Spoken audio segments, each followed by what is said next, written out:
We just got a 666 in the shop. There were complaints that it shifted like shit. So let's take a look. Alright, so here is everything that I replaced. The cross shift shaft arm, or shift shaft. These lower arms and pins.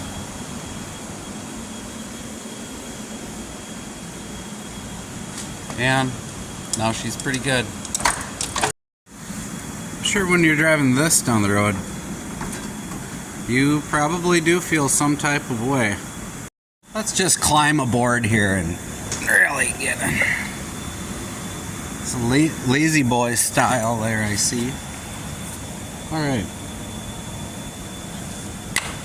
Well, there's one problem right there.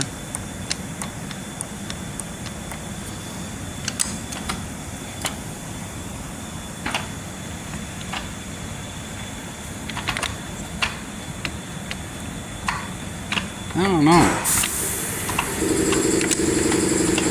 Might just be that we take some stuff apart, take the battery out, takes the tray out, and there's pins and linkages, and we may just tighten them up and then make that stop doing that, and then it might just be good. It shifts pretty smooth. I don't know if we want to monkey with too much. The battery is out, the tray is out. We can look in here. We're moving our lever. I'm moving the lever while watching the linkages. You can see the clevis and the pin down there. Right there. You can see how much slop is in that. A little bit. So I might drill those out to I'm sure that's a 3/8 pin, so I'll probably drill it out to 7/16 the clevis and the arm, and then put a 7/16 pin through it, and I'll probably also be doing that on the top up there. So what I do see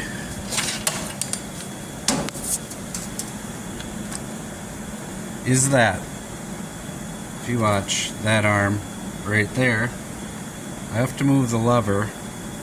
There's this much slop in the lever before it moves the arm there.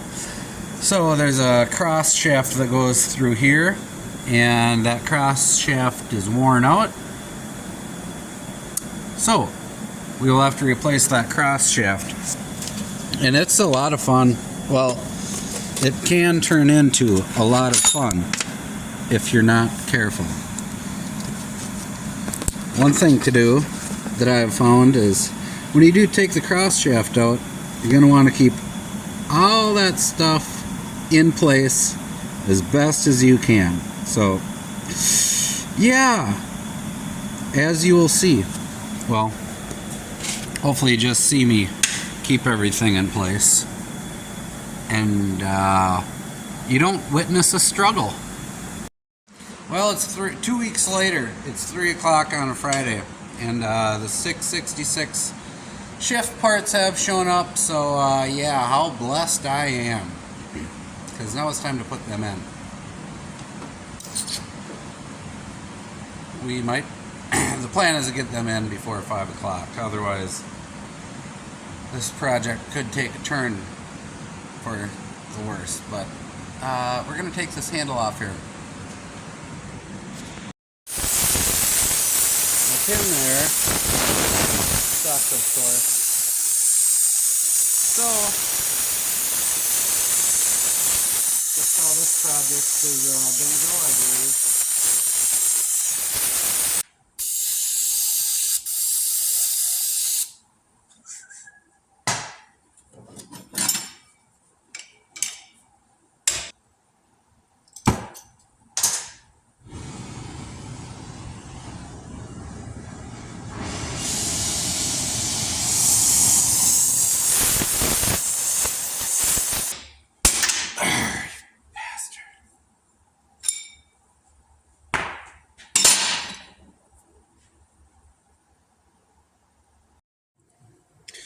Now we're going to take that doohinkus out of there while making sure to not touch that because it's rather toasty. Hey, Schmidt.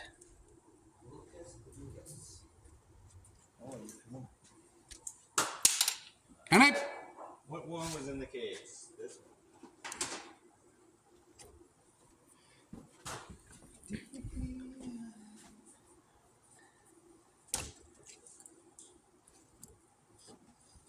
Oh, fuck. Oh, you're doing that. What do you know about a 656 shift No, key? you suck. You fucking suck. Pulled the old shift housing off, and I got the shaft here. I got the old one and the new one. Gonna do a little comparison. So this, I can turn the shaft. There's that much wear just coming from these pins. Here's my new shaft. Let's see how that goes.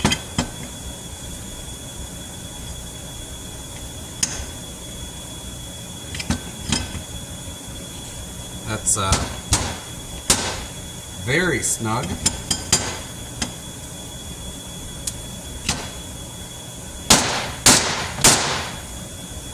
Yeah, so there is a difference. That is overly snug. We're gonna have to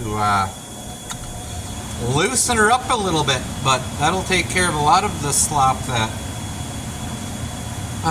was in the old one. So here's a new shaft that I've worked off and on multiple times. I guess I'll do maybe a little better comparison from the old to the new. So right there, turning this, there is no rotational movement. She is locked in, very solid. How are ya? Looking for Joe?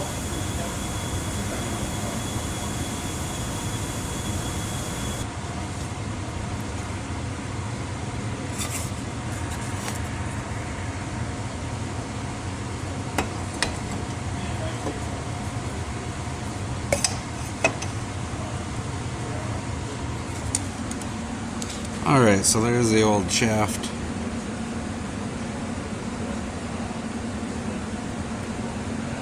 Doesn't look like a lot of slop there, but by the time it gets to the lever, it turns into a lot. Alright, I'm getting my new shaft in here. I got it through the first collar. These collars you cannot buy aftermarket. Also, when doing this, it's very helpful to leave these collars or arms hooked up to the shafts or the rods, the clevises. Keep them pinned in. Don't take them out. Then you're going to have these. That there goes up into the groove on the inside, which when you take it out, you probably won't know. They'll just fall out onto the ground. But just put them in one at a time. Run the shaft in. The next collar is going to be one more.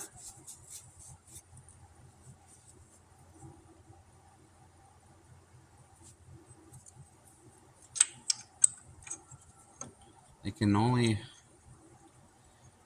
go in one way, I think, anyway. I really don't know, I'm just kind of saying that.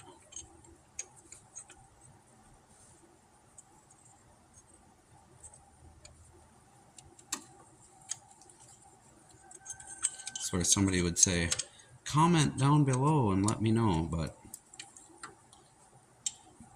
I'm not going to tell you to do that because I really don't care.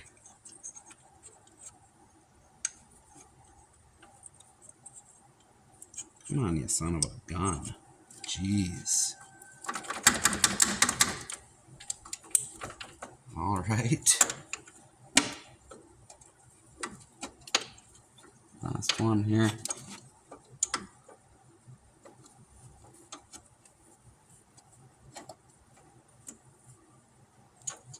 There she goes.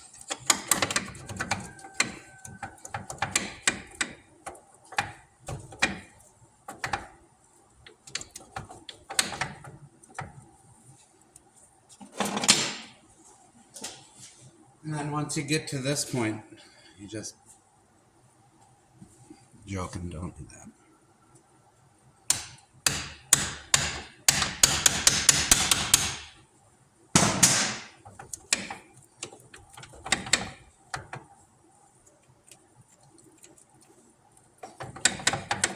I'm thinking the pins on my shaft are not wanting to go through the collars, possibly.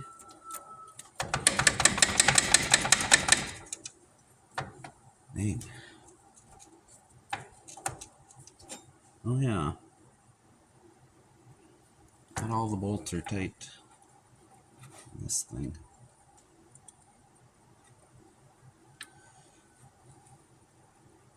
Also,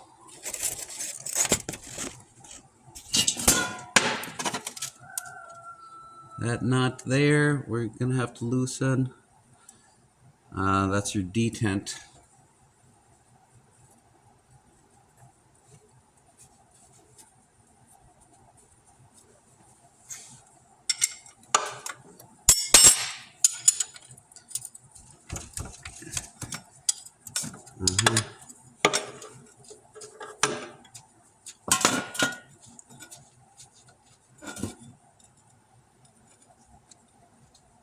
It's like an Allen head.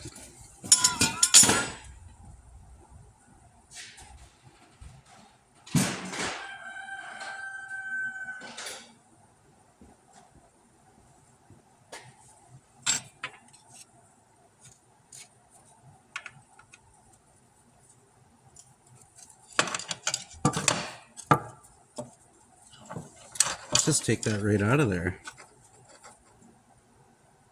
Okay, so if you were to do this, which you do not have to do, be very careful that you don't lose your balls. Actually, it's just a ball, singular. But it's a spring with the ball. A nasty ball. Very greasy. Okay.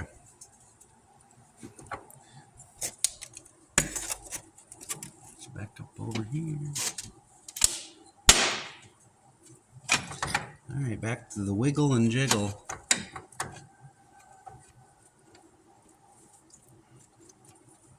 I think what I can do is you can actually take the I'm going to take the rods off down below so I can get some freedom of movement up and down, so I can, that'll just assist me in the wiggle and jiggles.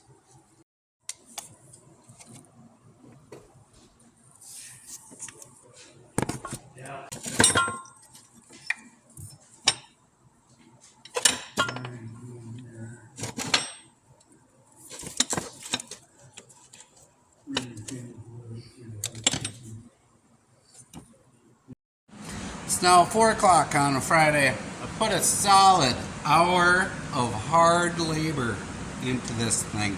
What did I do? Well, I got the new shaft in all hooked up. She's still a little stiff. I got the lever on. All that is good, so I'm satisfied with all the hard work and progress I've done so far. And I think I'm going to stay on the safe side and go home. And I will be back on Monday. Welcome back. I'm just getting ready to tackle this nasty shift shaft. It appears that it is very tight in there, so I'm just going to disassemble everything and make sure all the collars slide on the shaft nice and smoothly, and sand and file whatever needs sanding and filing so everything works nice and smooth. because right now it is very stiff, too stiff. So I was able to get the shaft out, and I took a file, flat file to the top of each one of these pins, and I didn't take much off. I took just enough, and now slides through all of the collars very nicely. So next, before I install the shaft, I want to make sure that there isn't a lot of slop in this clevis and pin and arm here, which on this one there is not. If there was, I would want to replace that 3/8 pin, or I'd want to drill the arm and the clevis out to 7/16, and then put a 7/16 by 1.16" pin in there, and that would cure that. But these are okay. I think I am going to slide one of the pins out and just see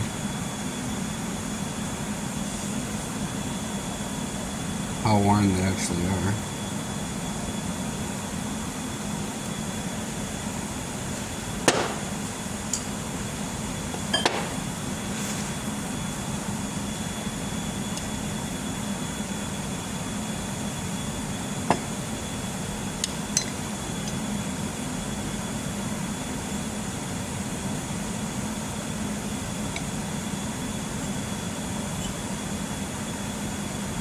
I think they're going to be just fine.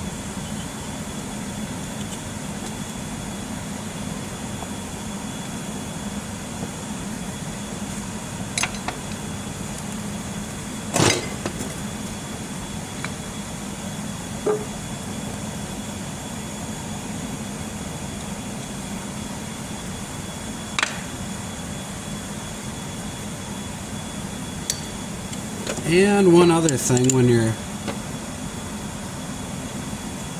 moving these arms around, like this one can go any direction. You want to make sure you keep the same orientation of that shoulder, because if you flip it around like that, that's going to change things quite a bit for you. Okay, so here we go.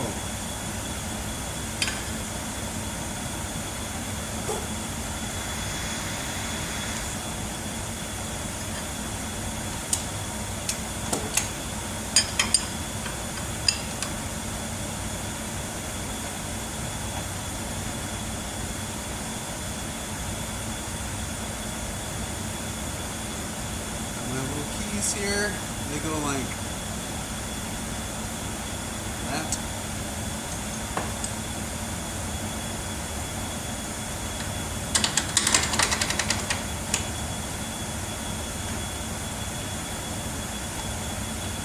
Okay, we got it in.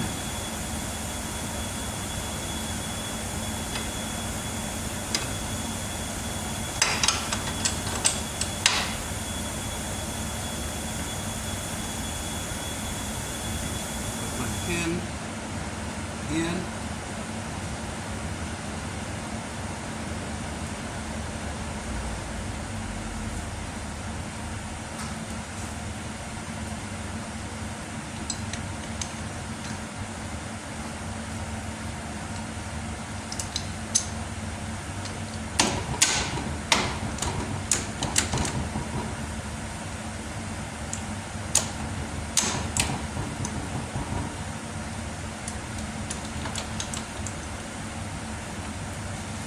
Okay, we're going to call that good for now. Next, I'm going to start monkeying with these.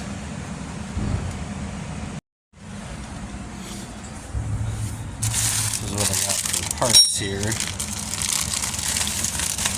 The bottom arms.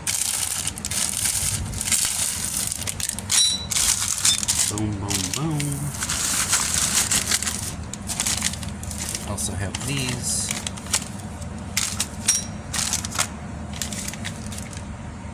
So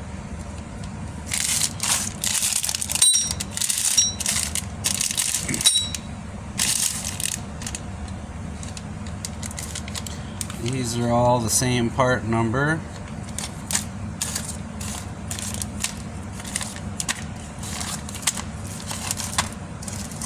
These are all the same part number.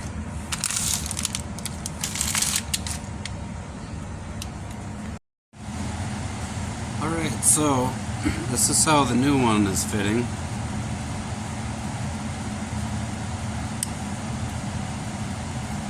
Very snug. And this is how the old one was.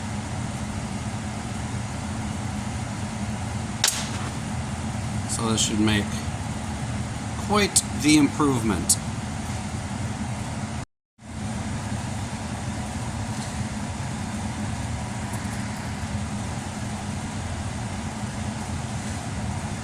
So unfortunately the new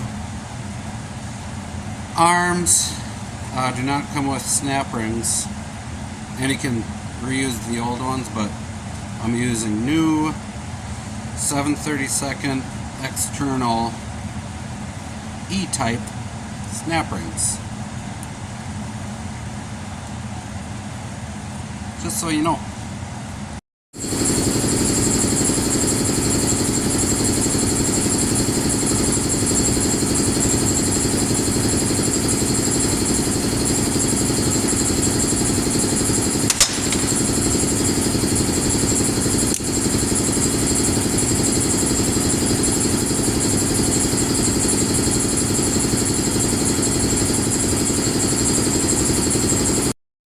Alright, I think we got it figured out. We have our new arms in there and pins down below. As you can see, I've used washers on the outsides, on the outside arms, because the new arms do not have the shoulder like the old arms did. And you can only get one style arm, and that's the middle one that does not have the shoulder, which wasn't too big of a deal. But now it is shifting like $1,000,000. So that's all great. As far as the looseness of that went, I was able to loosen the jam nut on that pin that goes in there, and I was able to get it in a little further. I don't know.